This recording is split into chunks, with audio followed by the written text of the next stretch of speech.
taking away fundamental rights. I want to tell you, Gorsuch, I want to tell you, Kavanaugh, you have released the whirlwind, and you will pay the price. All right, ladies and gentlemen, welcome to GAMcast for June the 8th, 2022. It is a beautiful sunny day in Atlanta. Also a slow news day. So that, you know what that means. It means I get to talk about whatever I really want to talk about. We're going to talk about Matthew McConaughey, gun policy. We're going to talk about the chaos over at the Washington Post. I'm going to tell you why I was playing Chuck U. Schumer right there. That's shortly after the confirmation of Supreme Court Justice Kavanaugh. And we're going to talk about Peter Navarro and Dan Pfeiffer. A bunch of other things we can get to it. We'll see how it goes. Again, for those of you who have been listening on the podcast method for quite a while, hopefully I have fixed the audio that you complained about last time. I am again YouTubing the show again. So if you want to catch it live, go over to GreatAmericanMail YouTube, and you can literally see me doing the show as a live stream. So let's go ahead and get to the news. I start with what I just played so I can get rid of that. Basically, that was Chuck U. Schumer a couple of years ago talking about reaping the whirlwind and all this stuff. Well, it turns out that somebody, again, it's either just a complete crazy person like the person that did what he did during Uvalde, or it's somebody who is getting their, marching orders or getting ideas from these people in this dangerous rhetoric that we hear from these people. Either way, it turns out the gentleman was outside of Kavanaugh's house and was told that he was there to kill Kavanaugh. And so we've already got the Republicans talking about passing legislation for something like that, but we shall see. But our rhetoric out there is just awful, and it doesn't look like it's going to get any better, unfortunately. And part of the reason why it won't get any better is because the way in which our politics are practiced is bad and getting worse. And so let's start with the Washington Post chaos. I don't know if you've heard this story. So I can get here it is right there. So this is from the Washington Post. Post editor Busby warns staff on Twitter strife, be constructive and be collegial. And I don't know if you've heard about this story, but let's go ahead and go through it. And we're going to walk you through what happened and how, if anything, the Post somehow made it worse. Now, the Washington Post has had this thing since Trump was elected, democracy dies in darkness. Well, apparently it doesn't die in darkness. It dies in a daycare known as the Washington Post. Because I tweeted earlier, I don't know if these people are journalists or if they're running a daycare over there. But anyway, let's get into the story. You'll find out why I said that. So the Washington Post executive editor Sally Busby warned employees Tuesday against, quote, attacking colleagues either face-to-face or online in a memo she said was meant to reinforce the need for collegiality. Respect for others is critical to any civil society, including a newsroom, Busby wrote, referencing the company's social media policy, which states that employees should be constructive and collegial when interacting online, and advise staffers that staffers raise concerns with their coworkers directly. The memo from the newsroom's top editor came after a weekend roiled by heated public exchange between two Post reporters on Twitter and the suspension of a third for retweeting a heavily circulated post that others decried as sexist. So we're going to get to the Post here. I don't know if you heard about it. It's not my thing, honestly. I do find it kind of funny, but it's not the kind of thing that I would retweet. But anyway, here it is. The viral post originated with a lesser-known podcaster and Twitter personality based in Florida. And the tweet is as follows. Every girl is bi. You just have to figure out whether it's polar or sexual. So this person called Cam Harless. I think he goes by something else online. Let's see if we can pull this up here. I think he goes by something else online. He's not Cam Harless. Well, apparently he is. All right, there you go. I was wrong. So anyway, so he tweeted that. Well, David Weigel, a national political respondent for the Post, retweeted it. His colleague Felicia Somnes took notice. She tweeted, fantastic to work at a news outlets where retweets like this are allowed, exclamation point. So far we've got a correspondent, David Weigel, who works at the Post. But everybody here is left-wing. I mean, you should have had me at Post, right? Everybody here is left. They all believe in all of the leftist stuff and censorship. So he merely retweeted it, which, the way I understand retweets is you're just broadcasting it out to your followers to say, just for your information, here this is. I understand retweets to neither be an endorsement And when you retweet, you can just retweet it generally, or, of course, you can retweet it with a comment. I don't believe you put a comment on it, because if you put a comment on it, then it's kind of telling you what you think about it. Anyway, so she took offense at that. Fantastic to work at a news outlet where retweets like this are allowed. So I want you to understand this person, Felicia Somnes, who was apparently also a quote-unquote reporter at the Post, seems to think that it's improper for somebody on their own time, personal Twitter account to retweet something that offends her. This is where we are, folks. Now, these are the people that some people think are delivering quote-unquote news to people, that are somehow objective, neutral arbiters of the truth. They're not the type of people who are trying to control the message. No. Nothing could be further from the truth. A person like this person who gets upset that a colleague of hers is retweeting a joke, even if she finds that joke in bad taste, she thinks, oh, you shouldn't be allowed to work here if you do that. And it's clearly what she's saying. But it gets better. So that's what she does. She also raised questions about the tweet with fellow politics reporters in an internal message board.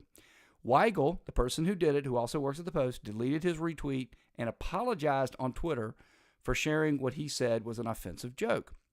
An editor stepped into the internal message board discussion to assert that the newspaper is committed to maintaining a respectful workplace for everyone and does not tolerate demeaning language or actions. Presumably that retweet is going to be that. But the discussion continued to simmer over the weekend as Somnes retweeted some critics of Weigel and argued on Twitter that the company reinforces social media policies unevenly. On Saturday afternoon, another Post reporter, Jose Adelaril, tweeted at Somnes, Felicia, we all mess up from time to time. Engaging in repeated and targeted public harassment of a colleague is neither a good look nor is it particularly effective. It turns out the language of inclusivity into the clout chasing and bullying. Now, after that, Somnes pushed back sharply, and Del Rio briefly deleted his Twitter account after saying that his exchange with Somnes triggered a, quote, barrage of online abuse directed at one person but carried out by an eager mob. Sharing screenshots of Del Rio's thread, Somnes wrote on Monday night, okay, literally last night, folks, it's hard for me to understand why the Washington Post hasn't done anything about these tweets.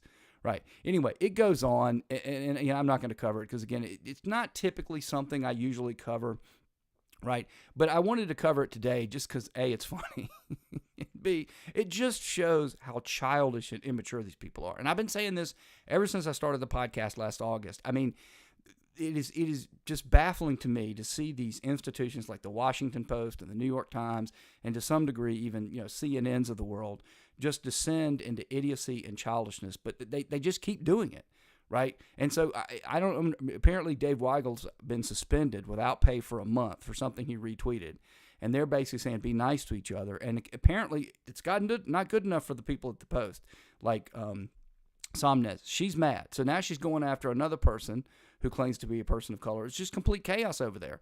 And you would think that they would just go back and say, let's just do the tried and true American thing, let people have their own opinions, and we move forward from there. But no. That's not what they're doing over there. So we'll see how it all turns out. But again, the biggest part of this story is not what was tweeted, whether it was offensive, whether it was not. The biggest part of this story is, and it's not even really that somebody tried to get somebody fired and somebody wants people suppressed, even their own people. You got to understand this. Everybody here is left wing. There's not a Republican among them, right? Because if the person were a Republican, right, then Somnes would probably just want him put in jail or shot. I mean, just a firing wouldn't be good enough. So at least this is one of her colleagues. So it's just, a 30-day suspension without pay. It's just okay with her. But the biggest point about this is just shows you how immature these people are. And then you look at how immature they are about this. Do you think for one moment they're going to adequately give you information and let you pick who you're going to vote for? Not a chance. They're going to make sure you vote for the person they want you to vote for. And so right on cue, let's skip over to McConaughey here. McConaughey yesterday, again, apparently Jimmy Kimmel invited Biden. So Biden was over on Jimmy Kimmel. So while the White House podium was empty, they decided to send McConaughey over there. Which, again, apparently he's from Uvalde. I didn't know that. Sort of interesting, I guess. But who cares? But anyway, he went on, gave a 20-minute, basically, speech that is meant to apply to our emotions and talking about how this time it's different and it's a bunch of kids and because it hits him because he's from Uvalde. I don't understand why these people keep thinking that you just go back to the same playbook and you wait for something to happen and you just come back to the same playbook and you wait for something to happen and you come back to the same playbook, play the same playbook. Give me a new argument why this would work. Tell me why raising the age from 18 to 21 or background checks would work. And just so you know about these background checks, people say some people are against universal background checks. I want you to understand, I tweeted this a couple days ago and nobody got it right, at least the last I checked. And it's this. Everybody's for universal background checks. If you buy a gun from a licensed gun dealer, you get checked. I've done it several times. You get checked every time. Okay? Here's the only time that is an exception. If you buy a firearm from a private citizen, there's no background check because there's not a real effective way to do it. Now, you could actually, when I was in North Carolina, I think I bought a couple of firearms when I lived there. They had a system where you could go to the local sheriff, and then the local sheriff would then give you a license to sell it. So there's ways around it. You could get it done. And again, if somebody wanted to have a compromise package and throw that in there, I probably wouldn't necessarily be against it. But I just want you to understand when we talk about, people talk about universal background checks as a common sense gun change or gun law that should be out there. It's already out there. And what they're talking about is the 0.0001% of gun sales that are between private citizens that aren't quote unquote background checked. Now, you'd wonder what that has to do with anything, because the Buffalo, the Uvalde, all these shootings, they're not shootings of private citizens selling guns. They all were purchased legally. But anyway, so here's McConaughey. He later went on to, I think this is Fox News or something with Brett Baer. I don't watch cable news, so I don't know. But anyway, here he is explaining how this time it might be different. Take a listen. Capitol Hill. Do you think that this is the time? Do you think that this is somehow different? Because we've been through this before. Yes. I've Yes, covered sir. a lot of them. Yes, sir. So, look, I don't have anything to compare it to up here on the Hill, but the consensus word that I'm hearing and phrase is that this time is different, that there is some more momentum, that on the right there are some things that they're willing to not staunchly say no to and consider, that on the left they're willing to say, you know what, we may want the whole loaf, but we'll take a slice of bread. So I'm told that this is a novel thing happening right now, and this is a novel and special time happening right now where actually something may change instead of just talking about it and nothing changes again for another 30 years. All right, so talk about the specifics of what you're specifically. So before he gets to specifics, that's what I was talking about earlier. I mean, folks, nothing's changed here. Nothing's changed. I mean, it's horrific every single solitary time it happens. It really is. And the fact that it was, another school shooting, which is terrible. But again, just think about this rationally. We've had guns in this. We have been awash in guns since the founding. That's why you have the Second Amendment. I'm not going to hear about a Second Amendment discussion, okay? But that's why you have it, okay? So we've been awash in guns all of our lives. School shootings are nothing new. I think I covered it a couple weeks ago on the podcast. If you go read Bill Bryson's book, One Summer, America 1927, one of the big stories in that summer of 1927, which had a tremendous number of things happen in that year. Lindbergh crosses the Atlantic. I mean, Babe Ruth goes on a historic, has one of his best seasons ever when people thought he was washed up, yada, yada, yada. One of the things that happened was a person killed approximately 50 people at a school. When you basically made a homemade bomb, went and parked his car over there, blew himself up in the school too. So school shootings school targeting schools is somewhat unusual, right? But it's not unheard of, right? Even in 1927 it happened. So there's nothing really different here. And again, I say this all the time, right? And I tweeted it several times. Name a common sense gun law that we don't already have. See, that's the problem, folks. We've already done a lot of this stuff. And we talked a couple of weeks back about how the Democrats are constantly saying, why are the unions not around anymore? Well, because the government has taken over what unions used to do, right? Franklin Delano Roosevelt came in with the New Deal. One part of the New Deal was the Fair Labor Standards Act, the FLSA. Probably everybody listening to me now, right, or if you're watching this on YouTube, watching me now, is affected by the Fair Labor Standards Act, right? If you earn a minimum wage, if you are not paid a minimum wage because you get a salary, right? That's all in the Fair Labor Standards Act. The idea of being paid overtime, that's in the Fair Labor Standards Act, okay? So they came in and the government just got deeply involved in employment issues, and guess what you don't need now that the government's taking care of it? Unions. So again, the same thing here with firearms. And we've largely passed almost all of the laws that, background checks, red flag laws are out there. People, and this is the sad part, people like McConaughey, he's pretending to be in the middle here. He's not in the middle. I could have pulled up. I thought about doing it. But I remember a couple years ago, maybe it's 4 or 5 years ago, he was out there talking about gun bans and stuff. He's anti-gun, which again, I don't have a problem with him being anti-gun. I do have a problem with him pretending to be in the middle. But nothing's different here. There's nothing that's changed. Nobody's come up with a bright idea. I wish they had. I wish they would. But anyway, let's get to the specifics and let's see. I mean, I haven't, folks, I'm going to be honest with you. I haven't listened to this. I just knew McConaughey was out there. I wanted to talk about it and address this gun issue. So this was the first clip I could find. So anyway, let's see what they come up with and see if it works. Let's listen. An op-ed in the Statesman, USA Today picked it up, where you laid out 4 basic things. One of them is raising the age.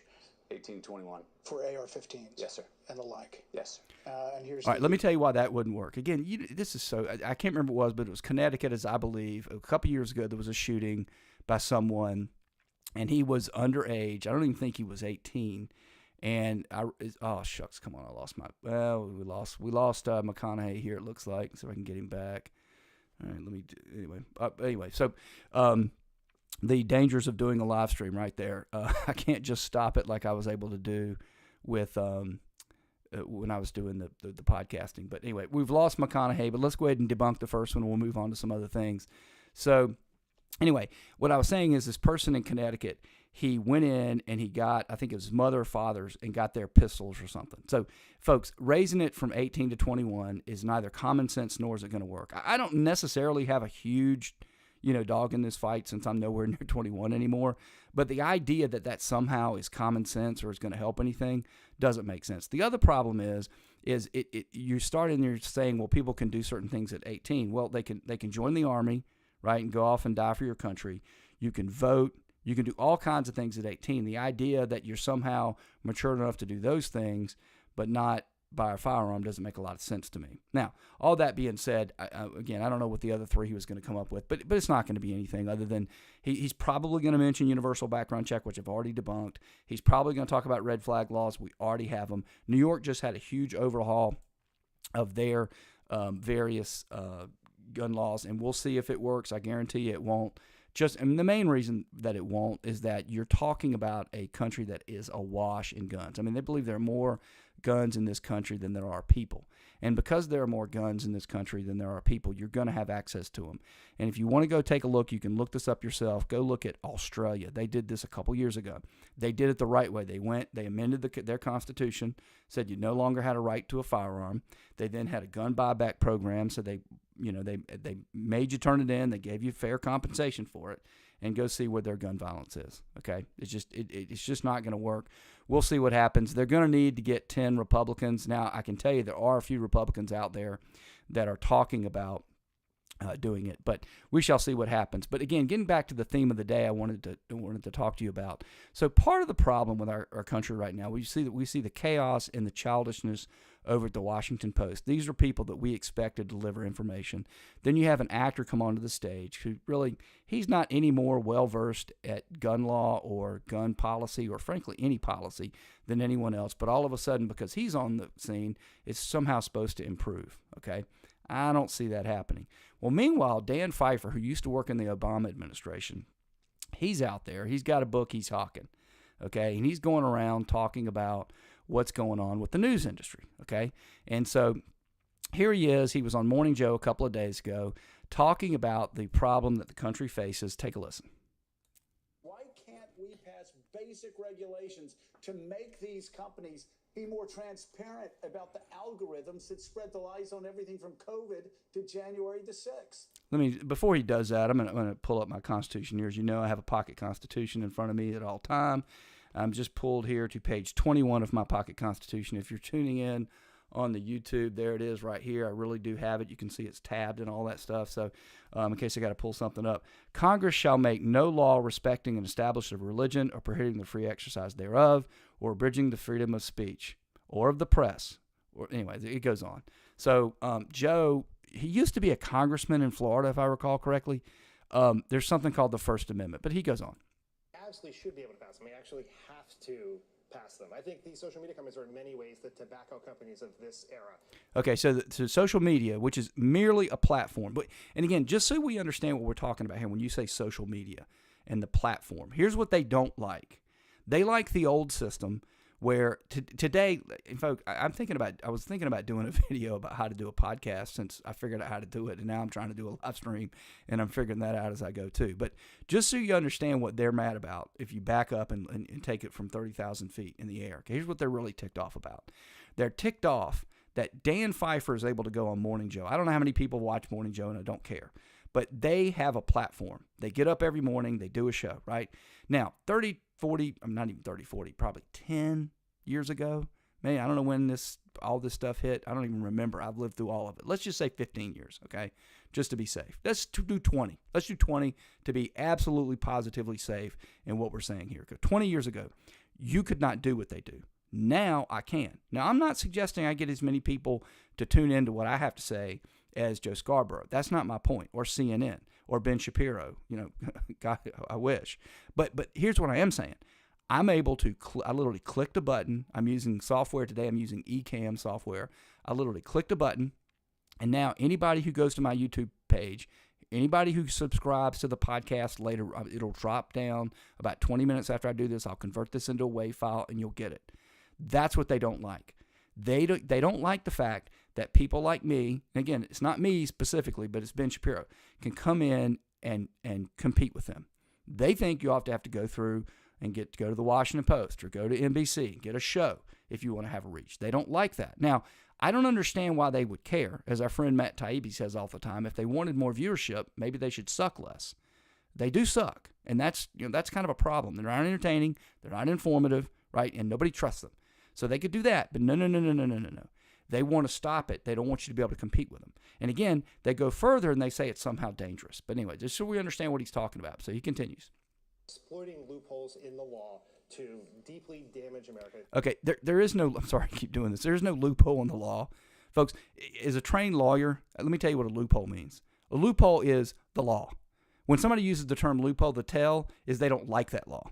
They'll say, oh, it's a tax loophole. No, it's not a tax loophole. It's written in there for a reason, right? Now, you may not like the fact that they, for example, like there's a step up in basis. I don't know if you know this or not, but if your parents, God forbid, pass away and then you inherit their house, if they bought the house for $10,000 and it's now worth $100,000, they would owe taxes on $90,000.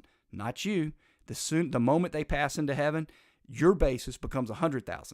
So it was valued at $100 when you got it. Your basis is $100. So if you turn around and sell it the next day, you owe $0 in taxes. Now, a lot of people are fighting that. They don't like it.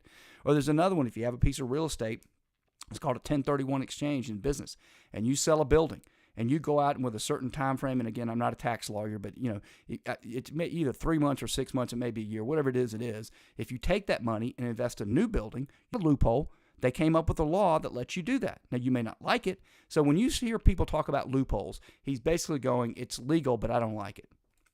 That's your cancer metaphor. Yes. And with little to no regulation. And so we absolutely have to do it.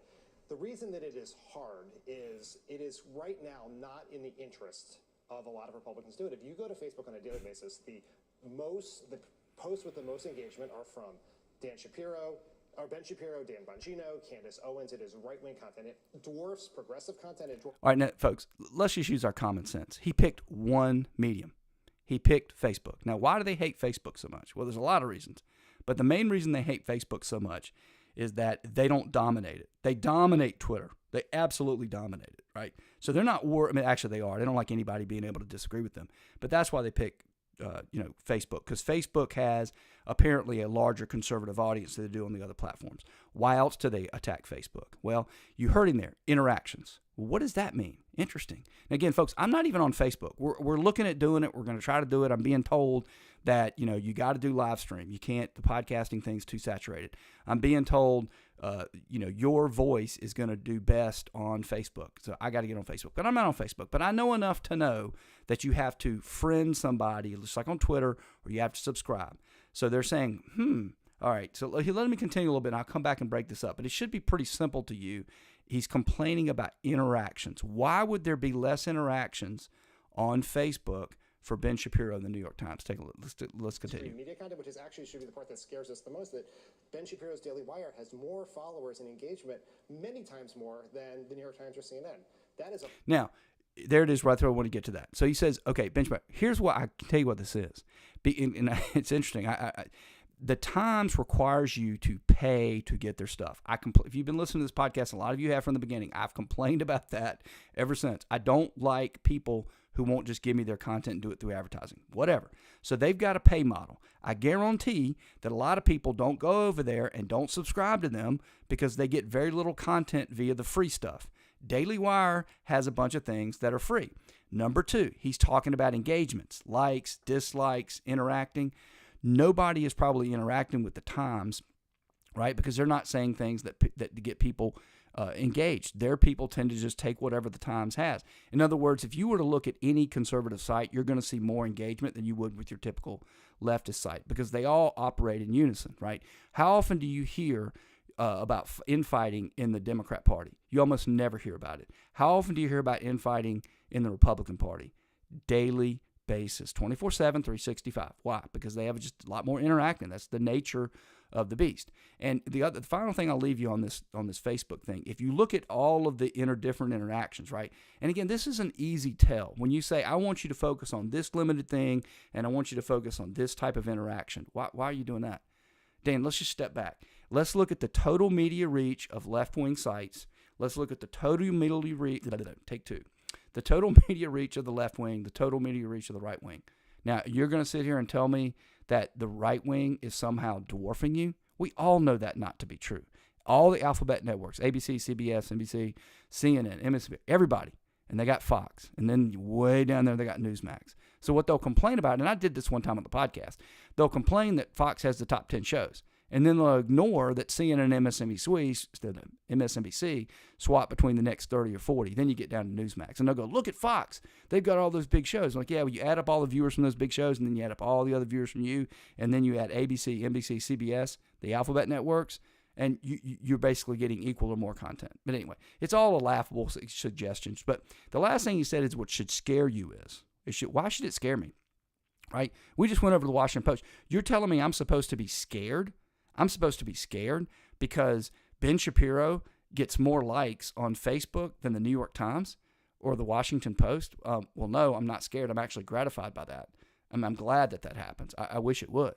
And I just talked about the Washington Post. Let's go back to the Washington Post because I had this story in the can yesterday and didn't get a chance to get to it because I got to the show late. Here's a story from the New York Post about Taylor Lorenz, right? You'll remember Taylor Lorenz. Taylor Lorenz was out there a few weeks ago. Don't tell me I don't know about Taylor. There, here's Taylor Lorenz out there complaining about social media. Take a listen. You feel like any little piece of information that gets out on you will be used by the worst people on the internet to destroy your life. And it's so isolating. And terrifying. It's horrifying. I'm so sorry. It's overwhelming. It's really hard. I'm sorry to laugh at this point, but this is like the 4th or 5th time I've raised it. So anyway, so that was her complaining about how, oh my God, look how terrible it is, people on the internet. Now, we just covered Dave Weigel, who, you have your opinion about, all women are bi. You just have to figure out if it's sexual or polar. You do whatever you want. You do you, I'll do me. The guy retweets it, and people at the Post want him fired, right? But anyway, I continue. So Taylor Lorenz, this is a story I read over the weekend. That's why I had it in the can for yesterday. Washington Post, and this is one of the things that you heard Dan Pfeiffer talking about. Oh my God, we've got to make sure we pay more attention to the mainstream media, the legacy media. Washington Post issues 2 corrections to Taylor Lorenz's article that had already been stealth edited. I'm supposed to trust the Washington Post after they stealth edit. Let's figure out what they stealth edited here. The Washington Post has issued 2 lengthy corrections to an article by its notorious internet culture reporter, Taylor Lorenz. The piece, which had already been secretly edited after it was published Thursday, that would be last Thursday, detailed how content creators made out big in the sensational Johnny Depp Amber Heard defamation lawsuit that ended last week. 2 YouTubers, Legal Bites, hosted by Elite Mazeka, and an anonymous user named That Umbrella Guy, were singled out in the article. Lorenz, citing Business Insider, claimed, again, Legal Bite earned an additional $5,000 a week by pivoting the content on her YouTube channel to nonstop trial coverage and analysis. That umbrella guy earned up to $80,000 last month, according to the estimate by social analytics firm The Social Blade, Lorenz wrote, adding that neither YouTuber responded to requests for comment. Now, you heard her complaining about people being doxxed, and she's been doing this now for the last couple months. She did it to the libs of TikTok. Now she's done it to a couple legal sites, very much like this one that you're listening to right now that I'm doing on YouTube, right? And she's basically outing them and claiming they're making money from reporting on the Amber Heard trial. Who cares, right? Johnny Depp, Amber Heard, who cares? Anyway, Mazika and that umbrella guy claimed Lorenz never reached out to them prior to the publication of their story. Now, why would Taylor Lorenz lie about that? Okay, she says in her story they reached out and they didn't respond, and the people immediately went to the public and said, hey, no, nobody reached out to us. That's not true. Now, why would Taylor Lorenz do that? Well, folks, a lot of people will say, well, she's just sloppy, and, well, no, it wasn't. It was purposeful, and it was purposeful for two reasons. One, she doesn't want to talk to these people. You have to understand the utter contempt that people like Taylor Lorenz and Dan Pfeiffer, right, and even Dave Weigel, who's now been suspended from the Wash Place, feel for people like us. They don't even want to hear what we have to say. They don't want to have to. You remember what was it? Peter Strzok was talking about being in Walmart and being able to smell the Trump support or something like that. That's the way she feels. So she's not going to bother. But then she's also narcissistic. So she wants to put in there, what in the world? Just write the article. You don't have to contact them, right? No. See, she's got to be virtuous. She's got to put that in there. I mean, she didn't give a 1 millisecond of thought about the fact that she's absolutely lying. And you got Dan Pfeiffer over there saying that the media is somehow people we should pay attention to, but not Ben Shapiro and not the Great American Mail. Really? Okay. Anyway, Mazika and that umbrella, I already read that. Anyway, although a note at the bottom of the article acknowledged her story was updated to clarify comments made during Waldman's testimony, the claim that Lorenz had reached out to the YouTubers for comment was deleted without any acknowledgement. Okay, so there you go. There's the Washington Post. I talked about the chaos that's going on over there. They're acting like, it's literally a daycare. Okay, democracy dies in a daycare known as the Washington Post. Okay, you say, okay, well, you know what? You're making a lot of it, you and your fancy talk, but come on, that guy shouldn't have tweeted that thing about women. It's not funny. All right, maybe the women shouldn't then respond to that and demonstrate that maybe there's some truth to it. But let's move on. What about the fact that you got Taylor Lorenz, right, lying about the fact that she contacted people? Has she been suspended? Has anything happened? No. Nothing's happened. Nothing's going on over there. So let's get back to our friend Pfeiffer here. And he continued, I want to make sure I have him at the right place. He continued at the Joe show there, Scarborough. Let's listen to it. Is a problem for democracy. So are you saying that the Republican agenda is backed up by the freaks on Facebook, and so they don't want to do anything about it? Absolutely. It is. Just making sure. Yes. Yeah, so there's Mika Brzezinski. I want to make sure I got that in there. I want to make sure I leave that one out. See, I just told you there. That's how Taylor Lorenz. That's why she didn't contact those people. Those people are freaks. You hear that? That's what Mika thinks about you. If you pay attention to this podcast or live stream, whatever the heck we're calling it these days, right? You're a freak. You're a freak. Think about that. I mean, what in the world? It's just anyway. Dan Pfeiffer also went on. This one it cracks me up. He also went on Nicole Wallace's show over the MSNBC. Nicole Wallace used to work in the George W. Bush administration. She was the one that gave us the weapons of mass destruction and the war on terror and all that stuff. And folks, anyway, here she is talking to the same Dan Pfeiffer who's out there hacking his book. Take a listen. I always feel like that scene in Jerry Maguire where he's like, help me, help you. And what I always want to say to Democratic strategists is help me, help you fight like Republicans. How do you get Democrats who have, if you look at public opinion on literally every issue, whether it's Roe, 65% of all Americans, including Republicans, support leaving it in place, whether it's background checks, 85% of Americans, whether it's abortion bans with an exception for life of a mother, 93% of Americans. I look at the Democrats where you have all public opinion on your side and all these front burner issues, and it feels like there's this sense of defeatism around the midterm. Well, we definitely. Now, okay, first and foremost, the sense of defeatism around the midterms. Folks, do you think the Democrats aren't getting their message out? Do you feel like you don't know what the Democrats think about things? Do you, for one day, just sit around and ponder, wow, I wonder what the Democrats think about, say, abortion. I wonder what they think about gun control. I wonder what they think about critical race theory or voting rights. Do you ever wonder about that? Huh. I sure don't. There is a Democratic doom loop happening, which is self-perpetuating and is a real problem. You know, and you bring up sort of the reason why I wrote the book was to answer the question, which why is it that when Democrats have more voters, more popular positions, more popular politicians, we keep coming out on the short end of the stick, and we are losing the messaging wars in a lot of ways. So they keep coming up on the short end of the stick. So they just got a Supreme Court justice appointed. I've told you before, I'm probably going to go back and look to it now that it's been several more months. We're going to go see who Biden's appointed in the last, couple months since I looked at it, right? I guarantee you trust me, there are no Republicans, there are no white males, none of that. They're getting all the stuff they want up there, right? I mean, does it seem to you that somehow the Democrat Party is not getting, right? The only thing that they're not getting is a handful of things. They're not getting a complete rewrite of the voting procedures that they try to call voting rights, right? They're not getting abortion on demand in every single solitary state out there. They're not getting those things, right? There's a few things they hadn't been able to do, but that's it. But these people, they literally live in a world where the Democrats can't get their message out, but the Republicans are dominating it, and the Democrats just can't get anything they want. They can't get anything they want. Think about that. Anyway, so he continues. The reasons for that is, and it's one I put out this playbook in the book, is Republicans view political communications as information warfare, and Democrats view it as public relations. And we have to get on a war footing. We have to build up our army. We have to build up our weapons. We have to commute on our terms. I don't think disinformation would not work as a strategy for Democrats. Our coalition is different, but we do have to find ways to have our message not get drowned out, because Republicans pick the topic. Right, they are the assignment editor for the American political conversation on a daily basis. Look at how critical race theory was used in Virginia. Right, it's exactly that. And you'll remember if you've been with me for a while, we talked about that.